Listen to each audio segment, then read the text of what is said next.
حضرت عبدالله ابن مبارک رحمت الله علیه می فرماید قد افسد الدین ملوکها و احبارها و رهبانها. سی طایفه دین الله تبارک و تعالی را فاسد ساختن. اولین طایفه ملوک و سلاطین فاسد غربی و شرقی هستند که زمامداران کشورهای اسلامی هستند.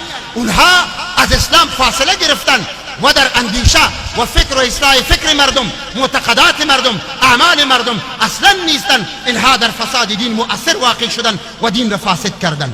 دومین طایفه علما بدون نوع هستند. یک علمای هستند که وارثین حضرت محمد رسول الله علیه السلام هستند. مگر این را به یاد داشته باشین که وراثت پیامبر علیه السلام تنها موقوف به قرآن یاد گرفتن و حدیث خواندن یا درس و تدریس صرف و نحو فلسفه و منطق و حکمت اینها اصلا نیست، سر و کار نداره. وراثت امر دیگری است که به نقش قدم پیامبر علیه السلام مستقیما قدم میمانی و ثابت قدم میباشی. همچون پیامبروار به جامعه خدمت میکنی، از لوم لایم هرگز ترس نمیداشته باشی. اگر سرت میرود، مالت میرود، حق میگویی و خدمت به جامعه میداری. این میگوید وراثت پیامبر. امروز اکثر آنانی که در مسند تدریس قرار دارند طلاب کرام دقیق متوجه باشند. یک ملا صاحب است، مولوی صاحب است یا 10 ملا صاحب است، در پیشونیش 50 تن کافیه خانی میکنه. 2 تایزی دستار داره، چلی ازیا دستار نداره. 10 تایزی ریشکوتا هستند. همی عالم همی ملا برای خدا همی قدر گفتن نمیتوانه که طالب جان من مسئول هستم، تو در تحت مسئولیت من قرار داری، لہذا تو باید اتباع حضرت محمد رسول الله علیه السلام را اختیار کنی. ما دیدم ملاها را که پسرش ریشکل است، ما دیدم مدرسین را که پسرش دستار نداره، ما دیدم ملاهایی را که پسرشان ریشکوتا هستند، حتی پسرشان قمار میزنه، در اصلاحش کوشیده نمیتوانه. این وارث پیامبر شده میتوانه؟ هرگز نی. این خیال است و محال است و جنون است. بلکه شرط است برای وراثت پیامبر علیه السلام حصول علم باطن هم است، چنانه که حصول علم ظاهر است. حضرت امام ربانی رحمت الله علیه می فرماید کسی که یک نوع علم حصه داره و نوع ثانی را به تعطیل گذاشته از جمله غارمین است، قرضخواست. وارث او را میگوید که از تمامی اموال منقوله و غیر منقوله مورث حصه کامل و حد وافر داشته باشد. اینی که از یک نوع حصه داره و نوع دیگر را فرو گذاشته است او هرگز وارث شده نمیتواند. پس فساد در جامعه یک جمع علمای کرام که اونا علمای علم ظاهر و علمای علم باطن هستند. یک حواله میدهم، فتاوای حدیثیه از خاتمه الفقهاء والمحدثین ابن حجر رحمه الله صفحه 406 را مطالعه کنین. یک عنوان داره علمای ظاهر بیترن یا علمای باطن. اونجا احادیثی که در مقت و غضب و هلاکت علمای ظواهر بیان می شود، آنها را چرا ما نمیخوانیم؟ چرا یاد نداریم که عالم بی عمل لصوص الدین است، ایدر دزد دین است، قطاع الطریق است؟ این پیامبر علیه السلام فرموده. آیا حدیث بیان نداریم که رسول علیه السلام می فرماید تحت پوست اسمان بروی زمین بدترین مردمان علما می باشند؟ کدام علما که وارثین نیستند؟ کدام علما که لصوص الدین هستند؟ کدام علما که اونها فقط مد نظرشان حصول مال و شهرت دنیوی هستند؟ اونها هستند. لہذا عبدالله ابن مبارک فرمود یک طایفه که دین را فاسد کردن، او طایفه سلاطین بودن، طایفه دوم علما بودن، رهبان در فساد دین کوشیدن. شما اگر ببینید اسماعیل حقی رحمت الله علیه می فرمایند 72 ملت که از جمله خوارج است اگر پیگیری شود در رأس هر کدامشان علما قرار دارند. هیچ کدامشان بی عالم نیستند. اونها علما دارند، اونها در رای شیطان رفتن. لہذا این علما چون از معتقدات باطل برخوردار بودن، اینها در رای شیطان رفتن و بالاخره گمراه شدن. دشمنی اولیاء را ورزیدن، اولیاء را همسری با انبیاء برداشتن، اولیاء را همچو خود پنداشتن. گفتن اینک ما بشر ایشان بشر، هر دوی ما بسته خوابیم و خور. اینها این ملاها تصور فاسد کردن، اولیاء را به مانند خود پنداشتن، بلکه طعنه بر شان اولیاء کرام زدن که ما شاهدی هستیم و میبینیم و میشنویم. حتی در جایی که بر وارثین حقیقی پیامبر طعنه میزنن، دروغ میگوین، افترا میبندن. الله تبارک و تعالی همه ما را از همچون علما نجات بدهد. به عرض میرسانم طایفه دومی که در فساد دین مؤثر واقع شدن او علمای سو بودن و این علمای سو در این زمان بسیار زیاد هستند. نشان بزرگشان است که با پیران حقیقی، با وارثین پیامبر، با اولیای کرام دشمنی دارند. حلقه های درسشان با همین گفتن. چند وقت پیش شنیدم که یک علامه که به اصطلاح شما مولوی هست، اون میگوید که جلال الدین سیوطی هم خطا کرده که در تنویر الحلق فی امکان رؤیت النبی والملک 20 چند جای به تثبیت رسانیده که پیامبر مشاهدتا دیده می شود. حالا از شما طلبای کرام سوال میکنم، اگر همین مولا استاد شما باشه منزله اعظمی بیشتر به نزد شماست یا جلال الدین والملت حضرت سیوطی رحمه الله، کدامش بهتر است؟ شما بفرمایین، از انصاف کار بگیرین، به محضر الله تبارک و تعالی میروین. ملا میگوید که جلال الدین سیوطی براه گمراه ها رفته، نعوذ بالله من ذالک. بعد از آن چه جای ازی؟ ما هرگز گله ندارم که او در پای مفتی نعمان گپ میزند، من گله را ندارم، مگر میگوید امام غزالی هم در طریق گمراه ها رفته. حالا شما خود میگوین جای ازی گله نیست. شاید مولوی حیات الدین صاحب در دلش چیزی بگرده. از یک مولا شنیدم میگه مولوی حیات الدین 2000 نفر استقبال کرد که پیامبر علی تشریف میاره. ایدر تخریب دین خدا میکشن. مولای روم وقتی که جمعیت کفر بر شان ایشان اقرار داره، عالم اسلام بر نام مولانه روم میبالن و مینازن و مستانه ایشان نجات نیافت. حالا شما تصور دارین که این وارث پیامبر شده بتوانه؟ با درس منطق و فلسفه و سفسفه یونانی ها با وراثت پیامبر علیه السلام رسیدگی میتوانه؟ هرگز نمیتوانه. او شخصی که در محضر گرامی محمد رسول الله علیه السلام به اندازه یک ذره ادب قائل نیست، شخصی که میگوید که انک اذا لمن الظالمین، با وصفی که پیغمبر هستی، با وصفی که نبوت داری، در جهنم میروی. اگر کس در تحلیل آیات قرآنی همچون نظریات داشته باشه او وارث پیامبر شده میتوانه؟ لا اقل فرض محال را به یاد نداره. چگونه میتواند وارث پیامبر شود؟ چگونه میتوانیم گفت که لصوص دین نیست؟ مگر عادت الله به اجاری است. کسی که به یک مبتدی های طریق راه الله عناد میورزد، به یک مبتدی ولی عناد میورزد، ای بجای خود باقی نمیماند، پیش ها میرود و میرسد که جلال الدین سیوطی را میگویند معجزه رسول الله علیه السلام در امت است. با او دشمنی میورزد، با حجت الاسلام امام غزالی دشمنی میورزد، با مولانای روم دشمنی میورزد. جای گله نیست که با اخونزاده سیف الرحمن او دشمنی و عداوت داشته باشه. مگر ای سیفی میندیش ز غوغای رقیبان، با شور سگان کم نشود ذوق فقیران. مولانای روم شان بزرگی دارد. کسی به من حکایت کرد که منکری به دکان آمد، مکتبه کتاب فروشی. گفت این کتاب چی است؟ گفت مثنوی است. گفت نه بابا، مشنوی است. گفت مشنوی است. گفت بر تقدیر مرا بر دست من مثنوی را باز کرد که در اول صفحه نوشته است این سگ ملعون چی عو میکند؟ مثنوی ما را مشنو میکند. این شیر در مثنوی وجود نداره مگر مولانای روم صاحب کرامت است. تا دل مردی خدا نامد بدر، هیچ قومی را خدا رسوا نکرد. ابن سقا عالم بزرگی بود، من در پی حکایت و قصه نمیرم.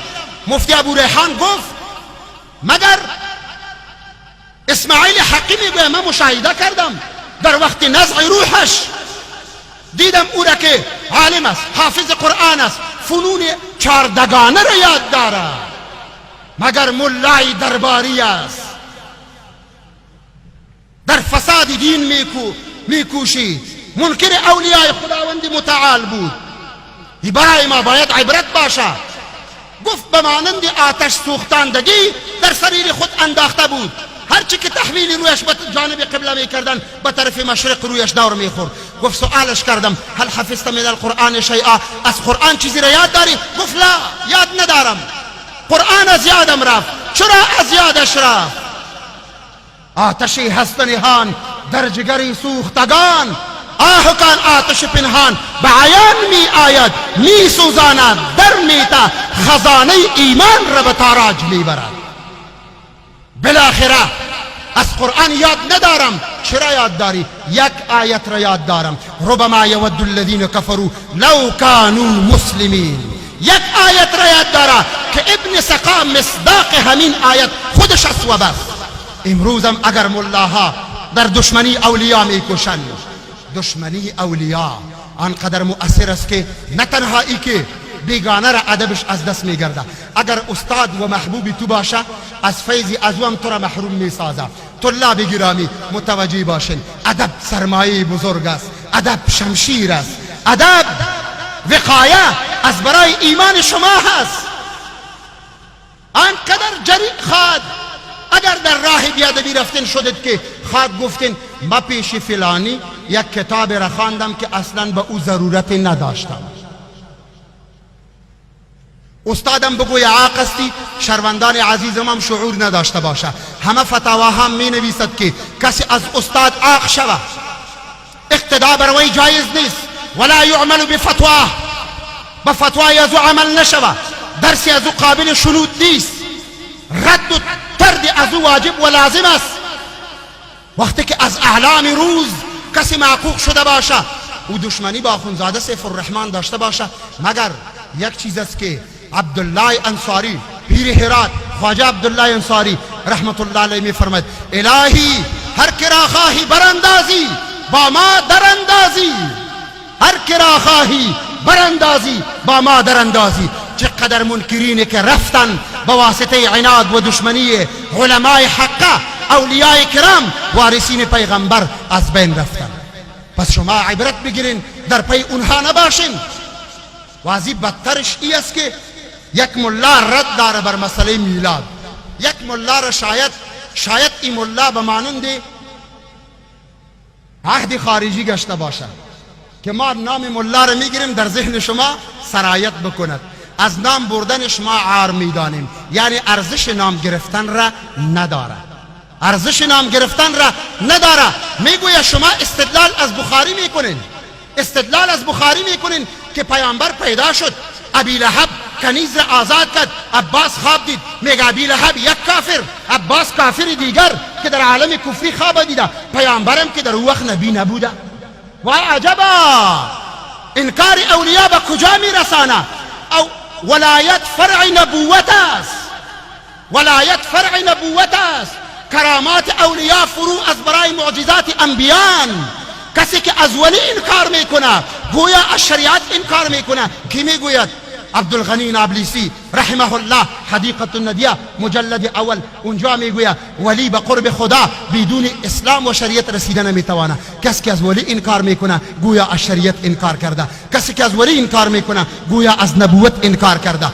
بعداً به انکار نبوت میرسه، میگه پیغمبر در او وقت نبود. علماء اینجا حضور دارن، شما بفرمایین علماء پیامبر نبی نبود؟ وجوب نبوت برای رسول الله علیه السلام در علم ازلی الله تبارک و تعالی است. ظهور نبوت در چند سالگی صورت میگیرد؟ به هر تقدیر دوستان عزیز، بالاخره انکار به کجا میرساند که میگوین پیامبر قبل از 40 سالگی نبی نبود. اگر به کدام طلبه علم شک وارد شود، این حرفا همه پیش ما هست، باز برایش میشنوانم که این گفتنی هایی است که ناسزایی است که گفته است. او اگر میگوید که مفتی نعمان معتقد است که روح سیف الرحمن در وجب زمین حاضر و ناظر است، جای گله نیست، ما گله نداریم، مگر به این گپ عقیده هم نداریم.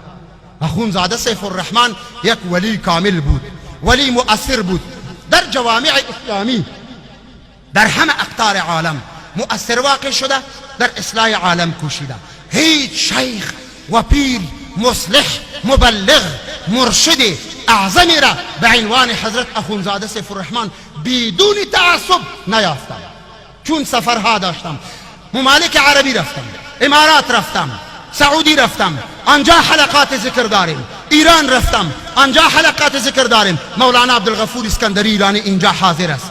اگر ما ورا اونده بریم، ازبکستان، ترکمنستان، بخارا و بالاخره تاجکستان هزاران در هزاران خلفا و حلقات مریدین موجود داره. افغانستان همه از آن ما هست، پاکستان همه از آن ماست. در ترکیه مجالس و صحبت ها داریم، علما داریم، محدثین، حفاظ کرام، مشایخ، مبلغین، مدارس. 35 مدارس اتحادیه تنها در قلب افغانستان در کابل داره. این همه از صدقه و خیرات حضرت اخوندزاده سیف الرحمن و تربیت زی برکات ایشان است. این انسجام صحابه وار و پیروی سنت، چنانه که حضرت مجدد می فرماید که راه ما به عینه راه صحابه کرام است. این به معنای انسجام و وحدتی که در صحابه بود، به معنای پیروی سنتی که در صحابه بود. امروز سیفی قبل از غذا و بعد از غذا نمک را ترک نمی کنه. چی جایی از است که او ارتکاب محرمات و چی را داشته باشه، مکروهات را داشته باشه. الله که سابقه شه از ما پرسان نکنین، اگر به او زبان خود را باز کنم شاید دیگر چیزها بگویم. به هر تقدیر جای از این دارد که هرچی که ببندن لب خود را برایش منفعت دارد. طعنه در حق پاکان سبب حرمان ایمان می شود. حضرت اخوندزاده سیف الرحمن در این قرن که ما قرار داریم من حیث وارث اعظم حضرت محمد رسول الله علیه السلام بوده، من حیث عالم بزرگ دینی بوده، یک مکتبه بزرگی که امروز علما از داشتن همچون مکتبه عاجزند. در هزاران مجلد کتاب در مکتبه ایشان بود، مگر وقتی که وقایع کتاب را باز میکنی هر 2-3 صفحه از خط زیبای ایشان صفحه کشی شده و مسائل را بیرون استخراج کرده. انقدر مطالعه وسیع داشت که کسی جرأت نداشت که پیش روی از یا دم علمی بزند. اگر شما نمیدانید ابوالاسفار علی محمد بلخی شهروند عزیز شما در شهر شماست. در آوانی که مراح و کافیه میخوان بر خدمت حضرت ایشان رسیده و تا امروزم آخرین سروده ایشان کی است که میگوید گرچه بلخی گشت گمنام لیک یاران شماست، آنچه دارد در ضمیرش هم زباران شماست، زان که وی در کنج خلوت هم سناخوان شماست، تا قیام حضرت مهدی بود فرخندوار این قیام جذب و جوش و این گروه جان نثار. الله تبارک و تعالی به حرمت و برکت حضرت ایشان ما همه ما را از معتقدات فاسد و عمل نابکار نجات بدهد. اندکی پیش تو گفتم غم دل ترسیدم که دل آزرده شوی، ورنه سخن بسیار است. السلام علیکم و رحمت الله.